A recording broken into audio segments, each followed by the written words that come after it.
عن عمر بن الخطاب رضي الله عنه قال سمعت رسول الله صلى الله تعالى عليه وسلم يقول إنما الأعمال بالنيات وإنما لكل امرئ ما نوى فمن كانت هجرته إلى الله ورسوله فهجرته إلى الله ورسوله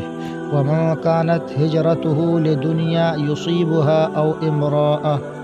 ينكحوها فهجرته إلى ما هاجر إليه۔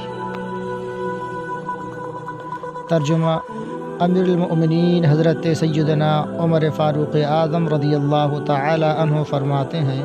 کہ میں نے سرکار مدینہ منورہ سردار مکہ مکرمہ صلی اللہ تعالی علیہ وآلہ وسلم کو یہ فرماتے ہوئے سنا: اعمال نیت ہی پر ہیں،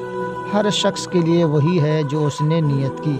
جس کی ہجرت اللہ اور رسول کی طرف ہو تو اس کی ہجرت اللہ اور رسول ہی کی طرف ہے، اور جس کی ہجرت حصول دنیا یا کسی عورت کے لیے ہو جس سے وہ نکاح کرنا چاہے تو اس کی ہجرت اسی کی طرف ہے جس کی طرف اس نے ہجرت کی۔ اس حدیث پاک کی شرح اگر دیکھنا ہو تو ڈسکرپشن میں دیکھ سکتے ہیں۔